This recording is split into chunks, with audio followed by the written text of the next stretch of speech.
Now, finally, with the module 6.5, we are going to see that how we can have our own action plan, how we can live by the human values that we have so explicitly talked about, discussed.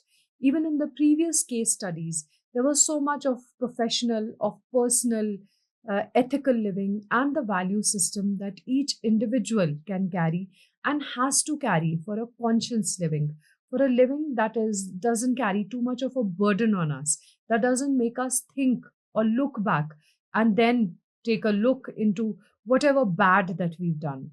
So here we are going to take a look at the case study, and here we are going to closely see how a single person's core values help that person live a better life, not only her but the people around, the community around. So the case study, the homestay host's journey, living by core values. The background of the case study: Mrs. Premlata, aged 55, along with her husband, runs Shanti Nivas, House of Peace, a small traditional homestay that has been a part of the town's growing tourism scene for the past decade. So it's for 10 long years that Mrs. Premlata has run this particular homestay called Shanti Nivas.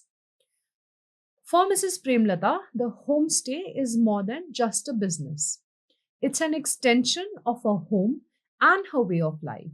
She believes deeply in simplicity, hospitality, community connection, and environmental stewardship.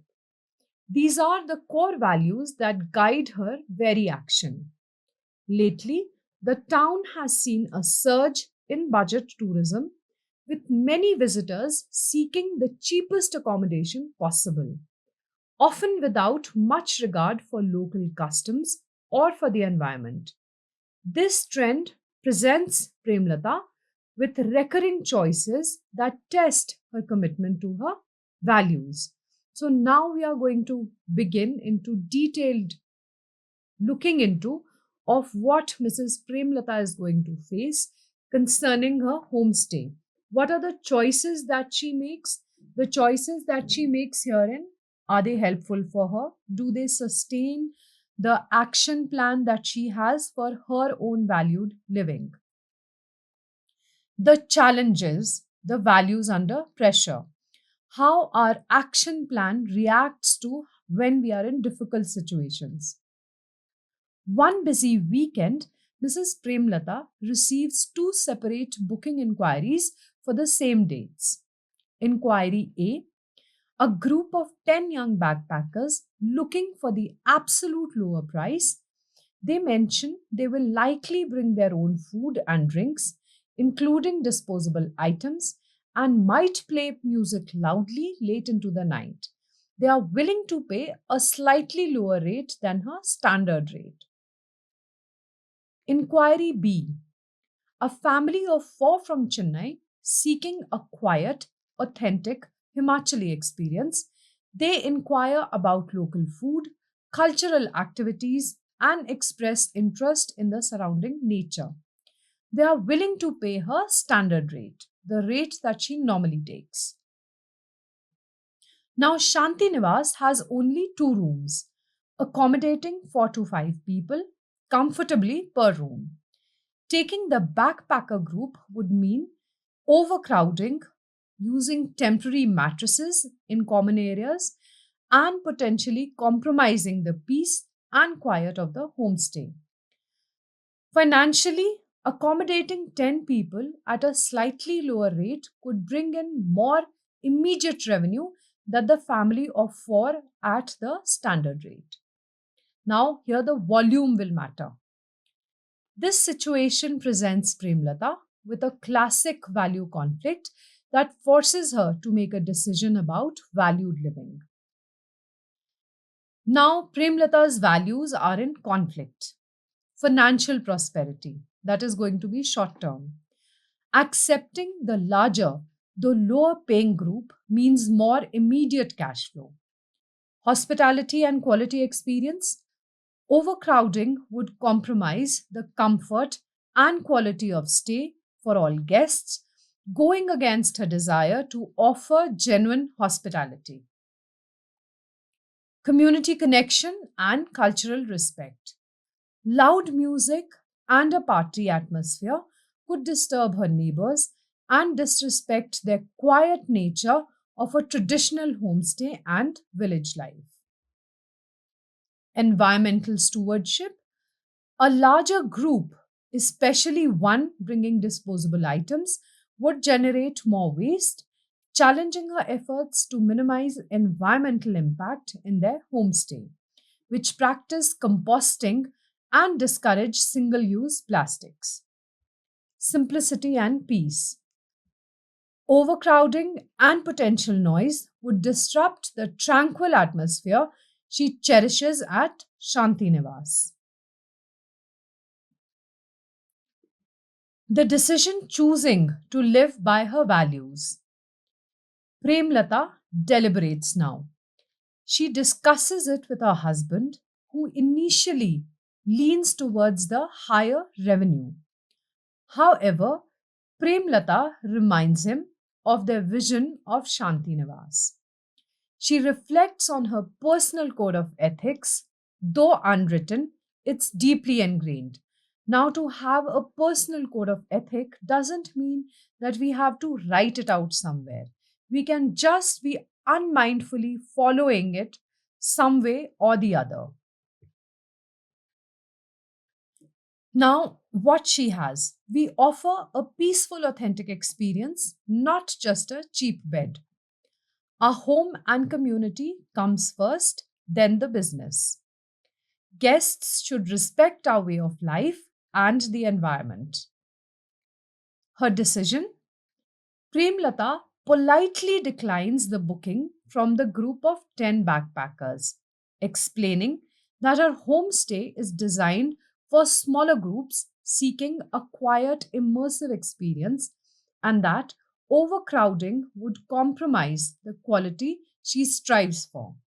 She then accepts the booking from the family of four from Chennai. Consequences of valued living. So, again, the short term and the long term. Lost immediate revenue.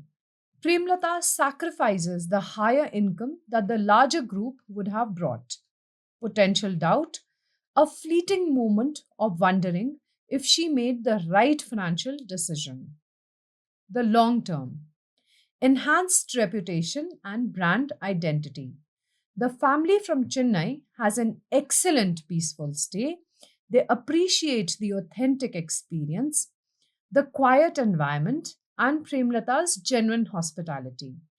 They leave glowing reviews online, attracting more like minded guests who value what Shanti Nivas truly offers. The homestay solidifies its niche as a quiet, ethical, and authentic retreat. Personal fulfillment and peace of mind. Premlata feels a deep sense of satisfaction. Her business is aligned with her values and she doesn't feel compromised. This reduces stress and enhances her overall well being. She genuinely enjoys interacting with guests who appreciate her values. Sustainable business model. By attracting guests who align with her values, Premlata builds a loyal customer base that is willing to pay a fair price for a quality, ethical experience. This leads to sustainable growth that doesn't compromise her principles. Positive community relation. By avoiding noisy, potentially disrespectful guests, Premlata maintains good relations with her neighbors, contributing to community harmony. Her homestay becomes an example of responsible tourism in the community. Environmental integrity. By limiting guests' number and attracting environmentally conscious visitors, Premlata continues to uphold her commitment to minimizing waste and preserving the natural beauty of the community. Now, the conclusion. Identifying core values. Clearly knowing what truly matters to you. Example: simplicity, hospitality, community, environment. Conscious decision making, actively using these values as a compass to guide choices, especially when faced with dilemmas or pressure. Prioritizing well being over pure profit. Understanding the genuine fulfillment often comes from aligning actions with beliefs, even if it means sacrificing short term financial gain. Building a life of authenticity, creating a personal and professional existence that truly reflects who you are and what you stand for. The conclusion to it: Premlata's choice to prioritize her core values over immediate financial gain not only preserved the essence of her homestay, but also brought her deeper personal satisfaction and built a more resilient, value driven business in the heart of the community.